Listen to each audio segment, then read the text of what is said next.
ئایا بۆ کورد پاڵەوانی هەیە یان نییە؟ لە ڕاستیدا کورد وەکو هەموو گەلەکانی تر پاڵەوانی زۆرن، بەڵام بەهۆی بواری نەبوونی دەوڵەتی سەربەخۆی کوردستان و بەردەوام داگیرکاری کورد لەلایەن دوژمنان، زۆر لە کورد زیاتر وا فێربوونەکەوا ملکەچی بکەن، بێدەسەڵاتی و گریان و باوکەڕۆ و خۆ بە قوربانی بزانن.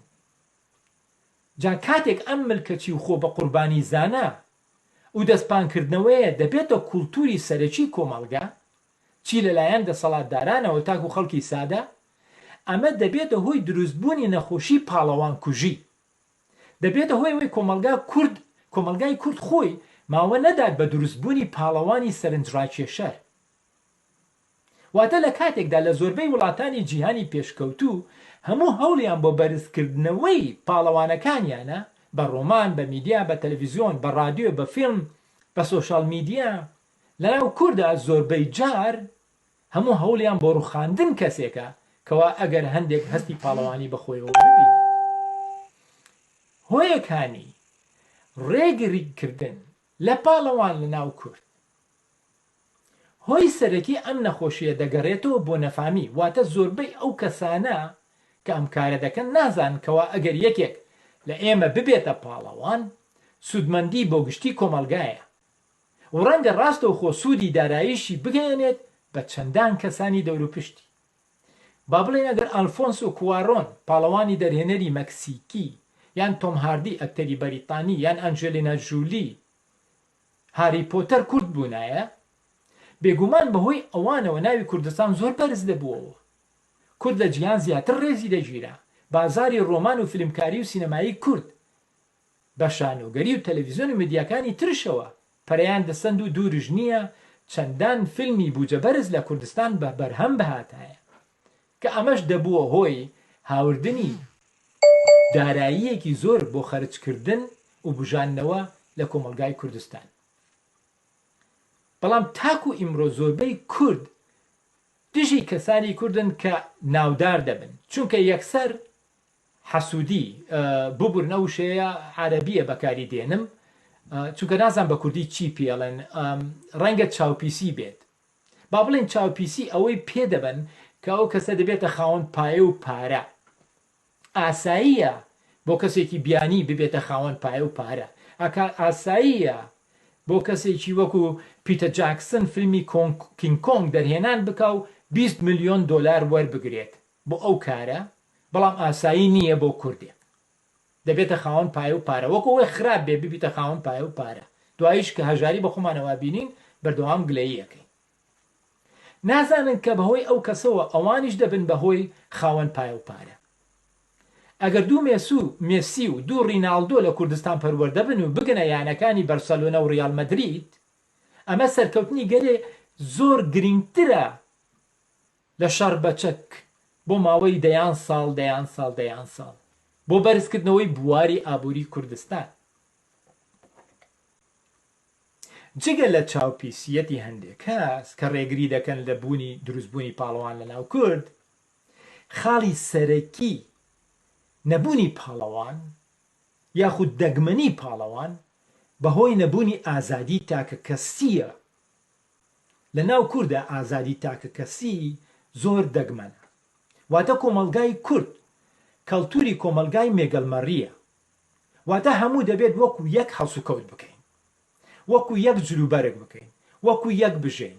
ئەوسا تۆ مرۆڤێکی ڕێزداری، بەڵام ئەگەر بتەوێت ئازادی تاکە کەسی خۆت هەبێت بەو شێوەیە بژیت کەوا ڕەنگە هەنگاوێک بێت بۆ بوون بە پاڵەوان، ئەوە تۆ مرۆڤێکی خراپی و بێڕێزی و ڕەگە زیانیشت پێ بگەێنن.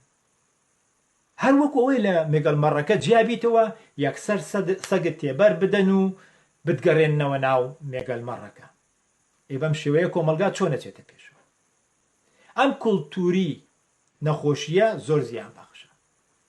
نەخۆشیی مەترسناک و کوشندەیە گەلێک لە کۆڕۆنا و کانسەر مەترسیدارترە، گەلێک زیان بەخشە، چونکە هەمان زیانی داگیرکەرانی کوردستانی هەیە، بەڵکو بەهۆی سەرەکی بەڵکو دەبێتە هۆی سەرەکی داگیرکەرانی کوردستان دەتوانن بەردەوام بن لە ملکەچکردنی کورد. ئەمە هەمووی دەگەڕێتەوە بۆ نەبوونی ئازادی تاکە کەسی کورد، واتە کورد بە خۆی داگیر کردووە. ئەمەش ڕێخۆشکەر و ئاسانکەرە بۆ داگیرکەران.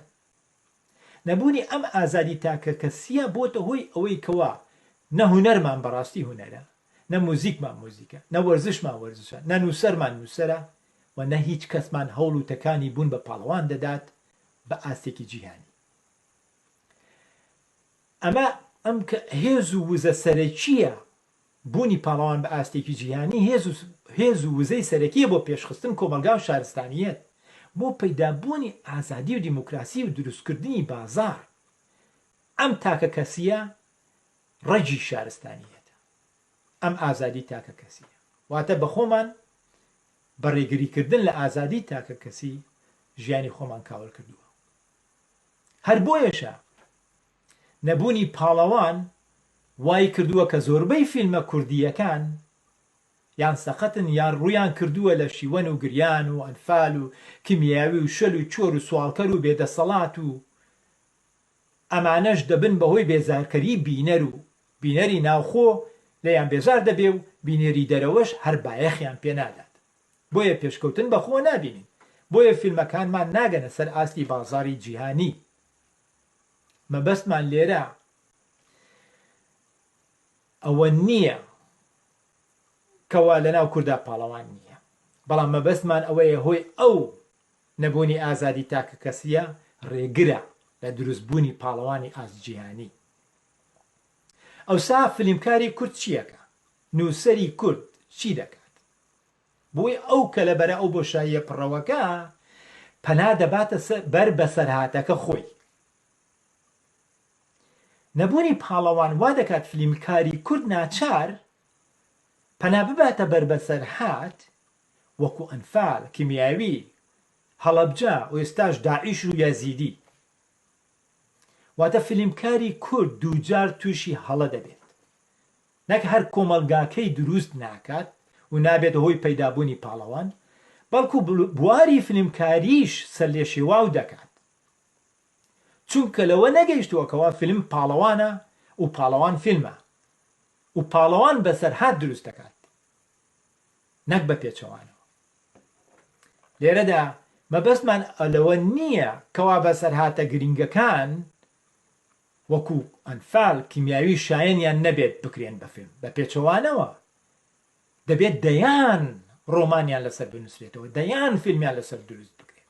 بەڵام وەکو فیلمی شیندلەرز لیست، لێ میزرابڵ، فیلمی هۆتێل ڕواندا، ئەمانەی کەوا دەگەنە گشتی جیهان، ئەمانەش هەموو سەبارەت بە ڕووداوی زۆر گرنگن وەکو کیمیاویەکەی ئێمە، بەڵام ئەمان سەرکەوتون چونکە فیلمەکانیان پاڵەوانیان هەیە.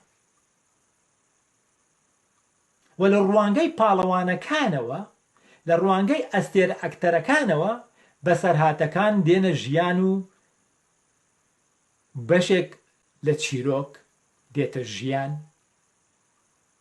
بینەر بەهۆی ئەوانەوە لە ڕوانگەی پاڵەوانەکانەوە سەرنجی بینەر ڕادەکێشن، بینەر ئاشنا دەبێت بەو بەسەرهاتانە، شادە ئاشنا بێت بەو بەسەرهاتانە، چونکە چۆن پاڵەوانی فیلمەکان لەو بوارە کۆڵنەدەرە، بینەریش ئاوا ئارەزووی کۆڵنەدان دەکات، واتە بینەر خۆی لێ دەبێت بەو پاڵەوانە و دەکوێتە ناو ئەو چیرۆکە و دەوێت کۆڵنەدەر بێت و لەو بەسەرهاتە خۆی ڕزگار بکات. واتە بەهۆی پاڵەوانی فیلمەکەوە بەسەرهات دەبێت بە بەسەرهاتی بینەر.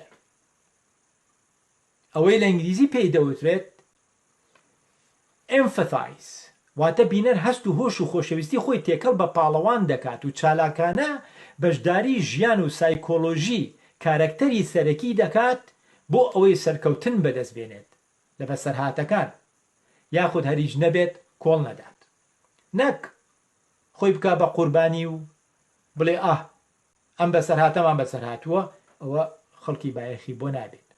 جا چی بکەین ئەگەر پاڵەوانمان نەبن یان کۆمەلگا ڕێگانەدات بە دروستبوونی پاڵەوان؟ ڕەنگە نووسەر و فیلمکاری کورد ئەم پرسیارە بکەن.